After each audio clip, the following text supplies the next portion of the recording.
Well, it's good to get us all together, apparently, for a fireside chat. Are we sticking with this? No, I think let's get rid of that. I think it might have gone to sleep It was already. on the run sheet that we were doing a fireside chat, so we're trying to be creative. But if we'd brought a Tesla along, we could have run it on the screen on there. Exactly. But, and it may have actually caught fire itself as well. And we're already getting off topic. So thank you, everyone, for coming together at the end of another busy week of testing a lot of great electric vehicles. Let's kick it off with talking about when we caught up last year compared to this time now. In Australia, as it stands, things are certainly involved in terms of more affordable offerings hitting the market, infrastructure rollouts, but we're not there yet. That's obvious. What are some of those big barriers? Is price, you think, the biggest barrier for customers these days? I'm going to go with no. 50% of all electric vehicles that are purchased in Australia are Teslas. They are $60,000, $70,000, $80,000 cars. They are not the cheapest ones around. So if we'd seen a huge growth at that affordable end, fair enough. But people are buying the cars they want rather than the cheapest cars. And we will see cheaper cars in due course. But I think at the moment, we're Australians. We buy what we want that suits us. That's the key. I think to that point, the people who are buying electric vehicles are buying the expensive ones, as Wardy said. We do know, though, if we look at the sales data and take out all the commercial vehicles and fleet vehicles, the average Aussie is spending mid-30s, give or take. It's higher on than a that new now. car. Yeah, it's climbed up, hasn't it, a little yeah. bit, right? But we keep saying, and we have said, that if we move towards a future where the government's mandating that you must buy an electric car, they need to be cheaper than they are now, because with 1 million, give or take, new car sales every year in Australia, a whole chunk of them are going to need to be well under where they're priced at the moment. Yeah, sorry, I'm going to disagree with you strongly, Wardy. I think price is the number one barrier because I think cost of living is a huge issue at the moment, but also for younger generations. And I think the uptake there is going to be exponential. They care about the planet, they're interested, they like technology, and I think electric cars are exciting to them. And if we can't get models at least under the $40,000 mark, if not under the $30,000 mark, they're not going to be able to afford to buy them. Can I counter and say that currently there are only 2 cars under $20,000. There are only 30 vehicles available in Australia under $30,000. Everything is more expensive. So saying here that I want a Tesla Model 3 for $25,000, to me that's like somebody saying I want a 5-bedroom home 5 kilometres from a major city for $500,000. It's not going to happen. And yes, okay, we're at a new part of technology. It is more expensive at the moment. They will. I'm going to put it out on record. I think we'll hit the sub $40,000 EV this year. One of the little hatchbacks will be a $39,990 car. I reckon that'll be an amazing positioning piece for us. But look at the rest of the world. There are no cheaper electric cars that would work in Australia. You see the micro cars. They're never going to take off here. So let's stick with normal cars, ones that work. We already have them and they're priced where they are. We pay less for something like the MG ZS in Australia than they do in the UK. So I think it will gradually move, but we're never going to see a full-featured, long-range, medium-sized car for an unachievable price. Are cars too expensive? In general. In general, I mean, absolutely, they are. Without question. This is what we've spoken about a lot: cheap versus affordable. Yep. So when we say that the average private car transaction in Australia is $51,000, we're not far from that with the most affordable options for an electric vehicle in Australia. It still sounds like a lot of money, though. $50,000. That's the point. It is a lot of money for a lot of people, and this is the point. If we project out to say 2030. And the government does mandate that you have to buy electric vehicles only. So all new vehicle sales in Australia are electric from 2030 on, for argument's sake. If the vast majority of them are starting at 40 and working up, there's an enormous cross-section of Australians who will not be able to afford a new car and won't be able to buy one anytime soon. I think this concept of affordable is fluid too, and I don't think that $50,000 might seem manageable to some people today. Things change, and we've seen that this year more than ever, that people can't afford their mortgages. So once maybe they would have thought $50,000, a little bit of a treat myself, but now it might be something that is absolutely unmanageable in the context of their lives. And I think there are so many barriers to EV uptake for people, we'll get onto those later, that removing the cost barrier is just a massive incentive to get people in the doors of these cars. Even think too, if we're going with the date mandate that Trent is saying, hypothetically 2030, no more petrol or diesel cars can be sold new. That's 7 years from now. That's 7 years of vehicle sales to grow.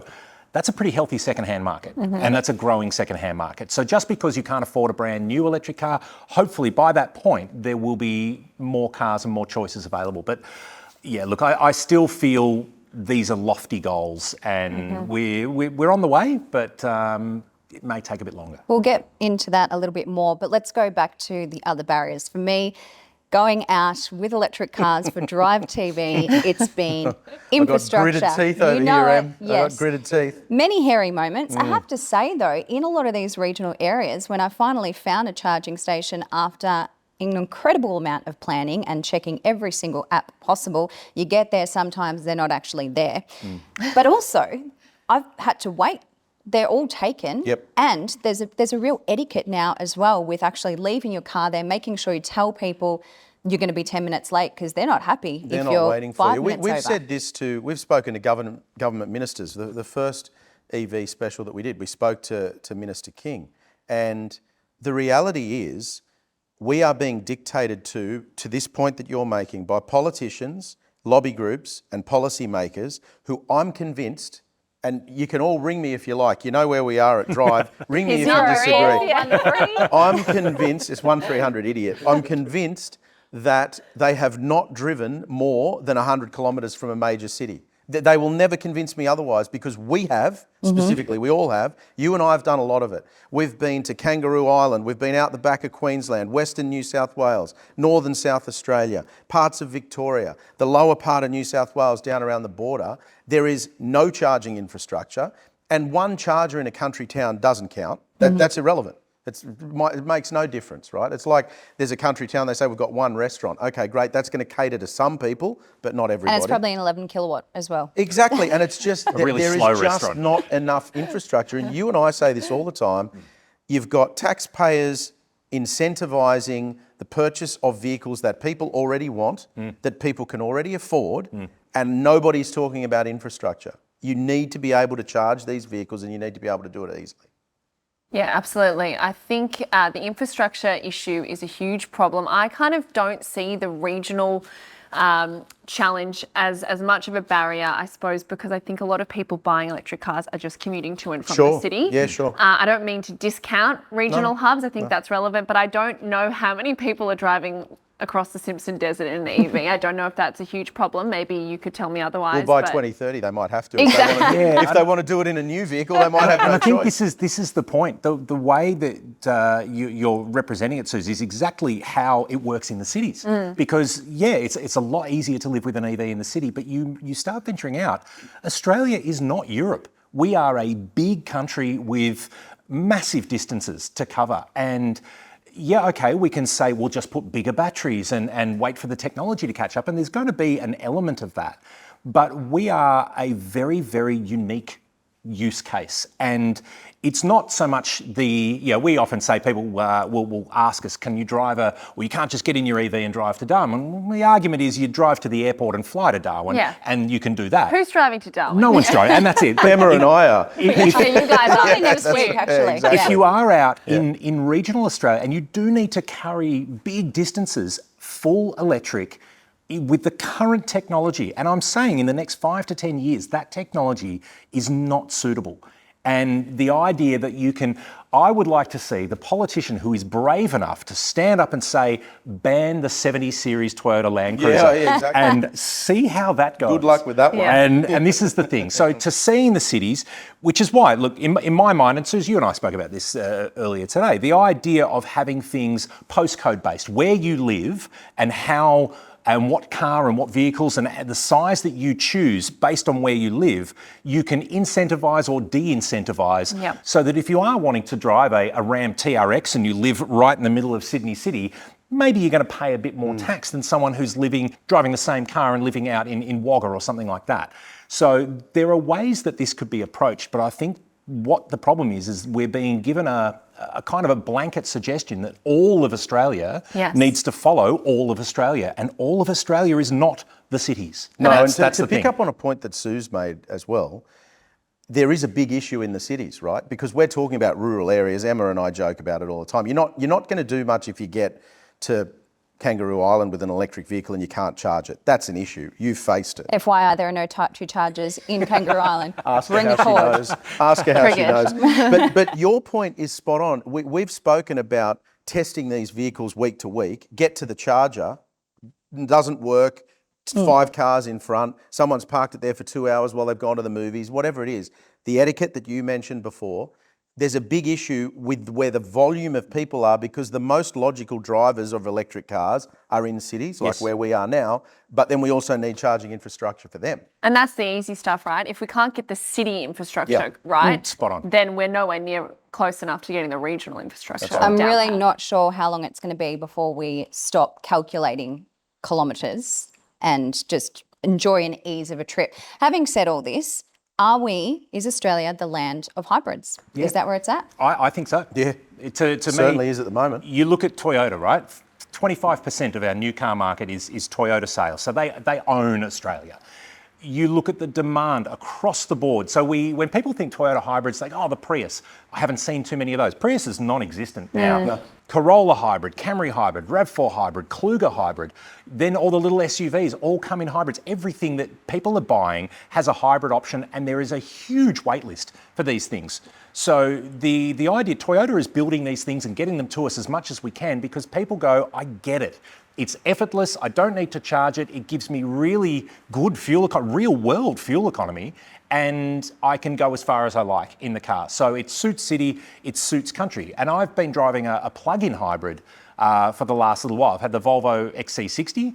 I plug it in every single day, because that's its name, and we find people go, oh, you've got to plug it in for it to work. Well, I'm it's like, called that's a plug-in kind of why hybrid, it's called isn't a it? plug-in hybrid. Yeah.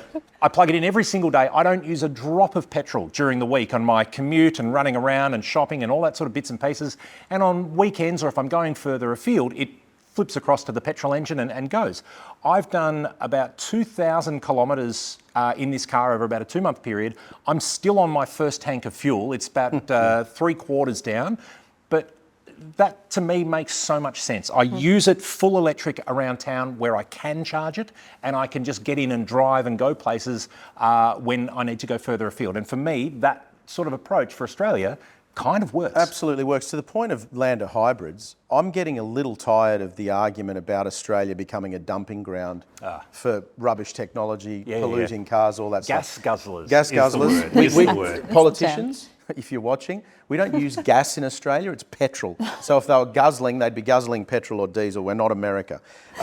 Beyond that, that's complete nonsense. The argument is nonsense, because the cars that are being released in Australia now are the most efficient, the lowest in emissions they've ever been, the best users of petrol and diesel than they've ever been, with a couple of exceptions of performance cars or whatever they might be. But the reality is, a brand like Toyota gets almost no credit for selling tens of thousands of hybrid vehicles in Australia, which, to your point, cuts in half basically the amount of fuel that you use. Well, even the argument too that you've got these, what are these gas guzzlers? What are they? What Where are they? It's a nonsensical thing. But even the other side of that is that all of a sudden Australia, with putting fuel efficiency standards and mandates in, is going to open up the world for affordable EVs. What are they? From where? So behind Emma here, you've got the Kia EV6. Kia and Hyundai are high volume players in the Australian market. Every single electric vehicle that they produce on a global stage is available in Australia.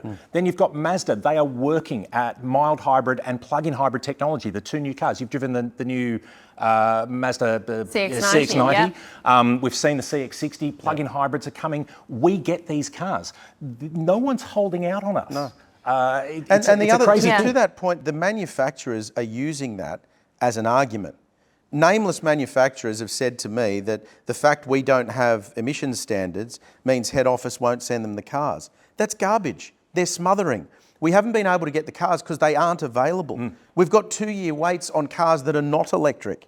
Regular diesel cars, regular petrol cars. We've had issues with semiconductors. We've had issues with global shipping. None of that's got to do with the Australian market. No. We're a tiny right-hand drive market of 20-odd million people in a global market where they are going to send cars, yes, to countries that have got emissions regulations, but to countries that are buying many, many more of them than we would. Usually left-hand drive. Can I just jump in on that point, Trent? Because right as we're filming, the federal government has announced its first steps into the motor vehicle emission reductions scheme. and at the same time finding other ways to encourage people to uptake EVs. We've spoken about how demand and supply, we know that there's the demand there. Do we need any more incentives when you can't get your hands on these cars? No, we shouldn't be incentivising anything. When diesel four-wheel drives came out and they were more efficient than petrol, was the government giving you a rebate if you bought a diesel? No. They're not giving you rebates to buy hybrids or plug-in hybrid. It's ridiculous. It's utterly ridiculous. If the vehicle is more than $40,000 and people are buying and putting in, registering interest and ordering more than we can get, why are we incentivising them? For what reason? Maybe post the purchase, incentivise them. To play devil's advocate here, would you not say that for years Australians have been incentivised in a way to buy things like utes with the instant asset write-off? That's true. Yeah, that's true. And we reward them, She's good. load carrying cars like that, which is, that's fine, they need them, that's all good. You're absolutely right. And it's not exactly a new concept, the government sort of putting its fingers in things. Like, we fine people for littering, we reward people for installing light bulbs in their homes, we give them rebates if they put energy efficient heaters in their homes. It's not a new concept, and I don't think it should, the automotive industry should be excluded from this phenomenon. It's sort of... Would it be better though, Suze, if we incentivised I don't love government spending our taxpayer money without some kind of justification for it. Would it be better if they incentivised the infrastructure? Yeah. I think Put the money there. I think absolutely, if the money has to go somewhere, I don't know what the money is or where the money's come from, but I think infrastructure needs it. But I don't know if I strongly disagree with incentivising electric cars like you guys do, or I'm putting words in your mouth maybe, Wardy, because I do think they are the future. It's clear in a lot of major cities around the world that the move to electric has been beneficial in terms of emissions. And overall, I think I think there's studies on air quality and things like that. But I think, just blanket banning incentives on electric cars when they are still more expensive and a little bit more daunting is possibly not the best way of going about it, because I do know there are stock issues as well. That's a problem, but maybe that will incentivise the car makers to bring more cars here if there's a bit more of a willing audience to buy them. I think, my issue with it is there's a wait list on all of them. Like this EV6, these cars here. So I think the iX3, they've got a reasonably short time. Both the Volvo and the Kia here, they've got long wait lists. People don't need to be incentivised. They already want them. Putting that money into infrastructure simply supports the people who are doing it and does make it normalises it. I think this whole thing of the vehicles versus the efficiency standards, fuel efficiency standards are a great thing for us to adopt. It puts Australia... We all agree. It is. We are on the big boys' table now in terms of the way this happens. We're doing the right thing for the country to look further afield and to be a modern nation with this. However, it doesn't add or subtract on the cars that we can get. The point Trent made, we're right-hand drive, we have very specific safety rules, we buy safe cars. The idea of some of the European cars that wouldn't pass, they wouldn't even get 2 stars on our ANCAP testing, to bring them in, no one would buy them. People want these kind of things. And the fact that people are saying, you can be incentivised to buy the Tesla that you were already going to buy anyway because it's the car that you actually wanted. Put that money into infrastructure would be better. Because you're incentivising that way anyway, right? Yeah. Like if infrastructure works, it's an incentive for you to buy the EV because you know you can charge it. To the point of our market and globally, some of the arguments I've heard in the last couple of months, for argument's sake, India is about to become the world's most populous nation, right? It's going to overtake China. They're a right-hand drive market. I can tell you now, you don't want our market flooded with the base level cars that you're going to get built in a country like India, just because they happen to be right-hand drive. You don't want that. So I think we've got to be very careful still to the point of safety and standards and what comes in and what we expect of these vehicles.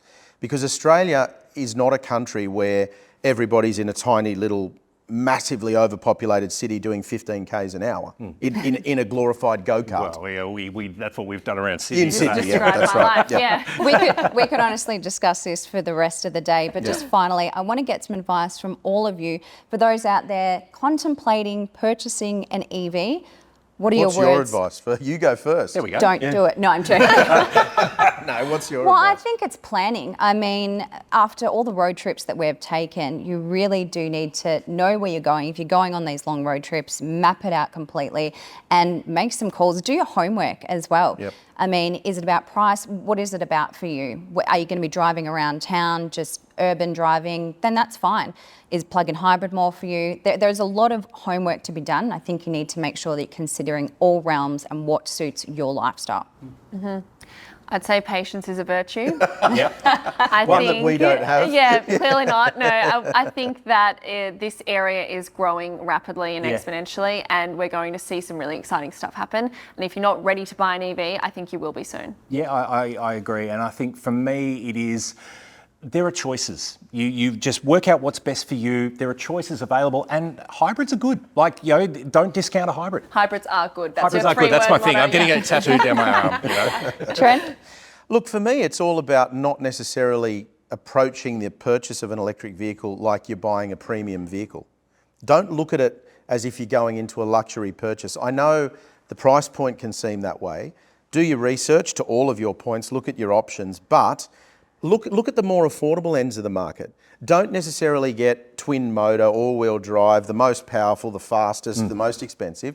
Very often the entry-level model will do exactly what you want it to do. So for me, it's do the research, but have a look at what you actually need and don't necessarily spend all of your money. I think I already know the answers for all of you, but I think don't ask the question. everyone at home would be really keen to know, would you go out tomorrow and buy an electric car? If so, what would it be, Suze? Hell yes. That's a yes for Suze. My big barrier is that I can't afford the one I want.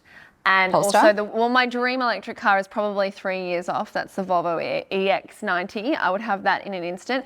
My other major barrier is that I have a tiny house with no off-street parking, but I'm willing to work around that for the right car. So yes, absolutely yes. One yes, Yeah, James? see, I'm willing to work around the no off-street parking. If you put your plan to it, it works.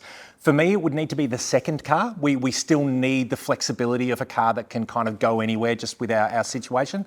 But look, I really enjoy it. There's something about it. I really quite enjoy the silence. I find it really relaxing. I'm there. I can see you in a Volvo, Woody. What would I get? Yeah, look, do you know what? I do like the Beige Polestars. cardigan. Yeah, I do like the Polestars. I think they're kind of cool. But the one that I think doesn't get the credit it needs is the i4, the BMW. It's a cool looking car. Good looking car. It works for me. Yeah, it Trent? is. Well, you go first, Em. I'm interested. Okay, I feel like it's going to be 50-50 here because I think that we're both going to say no. It doesn't work for my lifestyle. That's the main thing. I travel long distances, but also in my new building, and shout out to all the new buildings out there, I have absolutely no access to a plug, and you already know this. I love the sound of an engine. You do. Look, I love electric cars. I love getting in and driving them, but I love driving a Porsche 911 and Lamborghini Aventador as well. I'm not buying them. See, we were going to buy one. Yeah, we're going to buy one of That's them. the I'm thing, not buying one of them. We'd love What a name to drop. I think What a I'll crap. buy Oh, both. yeah. I love driving maybe them, both. but I'm Yeah. not buying one of them either. For me, not at the moment, no. I mean, last week, Em, as you know, I drove one of my cars from Adelaide to Sydney because I wanted to. You know what I didn't want to do? Wait 2 hours in two different spots to have to charge the thing. Then when I got to the country motels, they had no plugs near the room. So yeah, for me, if I'm talking about having a car, I tow with it. I do a lot of long distance driving like you do, a lot of interstate stuff. So if I've only got to have one car, yeah, not yet. Yeah, see, this is the thing. Choice, right? Choice. And we've got it. Choice. Yeah.